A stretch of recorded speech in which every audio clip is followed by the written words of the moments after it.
Welcome to the HR Empowerment Podcast, where we will uncover strategies and new insights from HR professionals who discuss up-to-date regulations, best practices, and the most pressing topics like diversity and equity, leadership, dealing with difficult situations, and much more that affect your bottom line and business. Thanks for joining us. Hey, everybody. Welcome back. Wendy Sellers here, the HR lady. I am here with my co-host, JC. Hi, JC. Wendy, it's so good to see you again. It's a pleasure to be here. Thank you. Thank you. Thanks for coming. I know we both had some, crazy times in our lives recently with family issues, and then also with just hurricanes for me and all the other things that are going crazy in the world. But I want to switch that into something positive.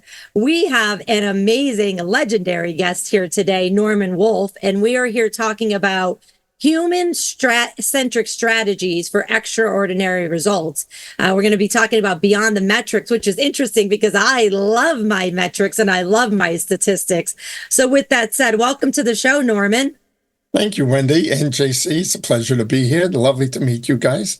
Yeah, thank you. Hey, so you have quite the expertise that we're going to go over throughout the 5 shows. But currently, you're the founder and CEO of Quantum Leaders. You're the author of the Living Organization, which we'll talk about in one of our upcoming shows, and a strategy execution consultant and a speaker. You're a little busy there. Yeah, I keep myself busy. I'm also growing the community of living organization consultants. So, yeah, I do keep myself kind of busy. Yeah, I guess so. So tell our listeners a little bit more about yourself and how you got to where you are now as the founder and CEO of Quantum Leaders. Well, I guess the journey actually was kicked off with my first management position. I was a regional systems engineer for Hewlett Packard in the sales region, and somebody offered me the position of district service manager for the Southern California area or district.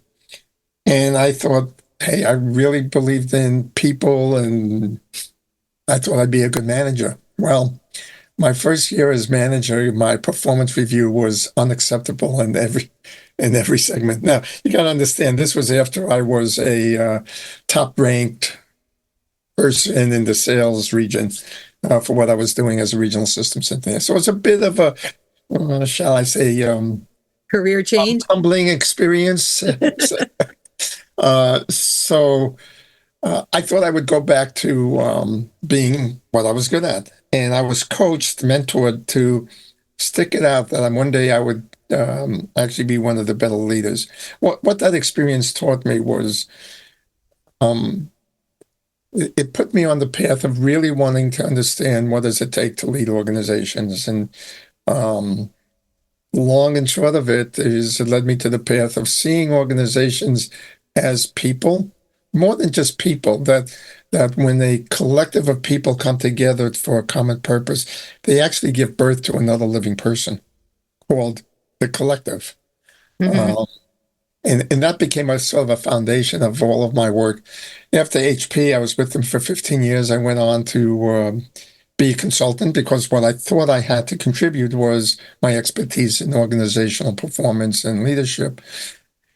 And so I began to work with a lot of small and medium-sized companies. That was in 1988. So this is 36 years later. I am still consulting with organizations. And in 2001, I was on the board of a public company. A former client of mine asked me to join the board. And I was talking to him about why he kept using me as a consultant. He said something really interesting. He said, Norman, that's easy. You help me execute faster. Nice. And that put me on the path to realizing that, yeah, that's what I did. I help people go from where they are to where they want to be more effectively.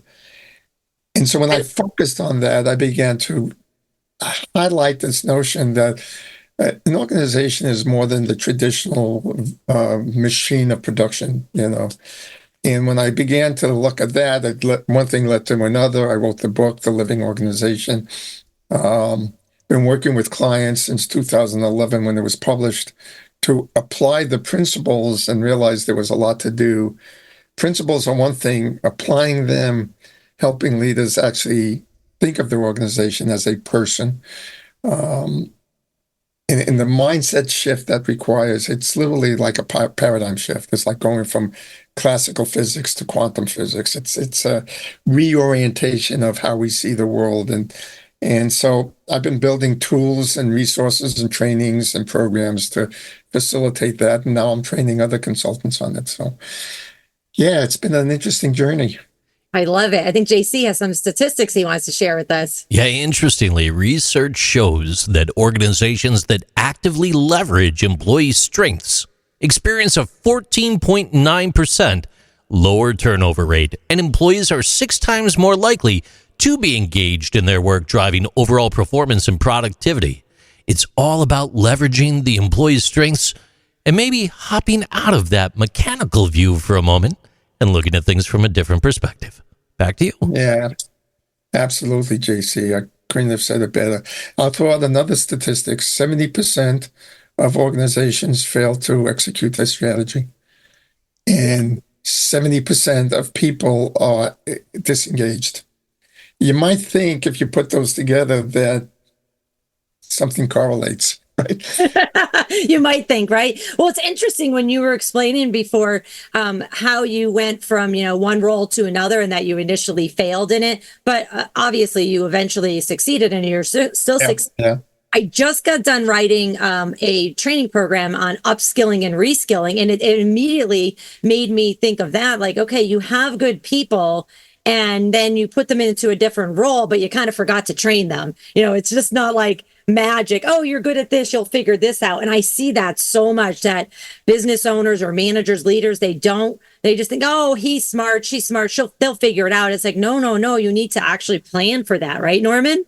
Yeah, you not only need to plan for it, but you have to have a conscious intent to focus on the development of the person. I think one of the biggest mistakes we make from the machine paradigm is we think of people as a set of skills to get something done. We really don't think of them as people, right? So even if I train them on a specific set of skills, that really isn't enhancing their ability to contribute to the organization. They're just, the old phrase, the cogs in the wheel, the component parts of the machine. And I think that's a major fallacy, because humans are highly, highly creative. If you catch the energy of their passion, if you catch their ability to want to contribute to something, it's amazing what they do. I was a chairman of a number of nonprofits through my career. And I remember how, a lot of our nonprofit meetings are after work hours, right? So I'll volunteer. And these people who would come in exhausted from their daily work would be so energized after they did the thing they wanted to contribute to. They had a passion because they were volunteering. Nobody made them do it. They just wanted to do it. And that wanting to do something is such a big boost to energy. So here we take people and put them in positions that they can do, but maybe don't want to do. And we drain them of all their energy instead of heightening their energy. And so that's, again, one of those experiences I had that said something's fundamentally wrong that has to be changed. I love it. We're going to talk more about that in our next episode, which we are going to talk about the living organization, a purpose-driven execution. For our listeners, I do encourage you to check out Communication 101 webinar on December 19th. You could just go to the Aurora Training Advantage website to discover that training option and all other webinar options. Thanks for joining us. We'll be right back. Thank you for joining the HR Empowerment Podcast, brought to you by Aurora Training Advantage. We hope you've gained new insight and strategies to navigate the HR profession. We look forward to you joining us again on the HR Empowerment Podcast.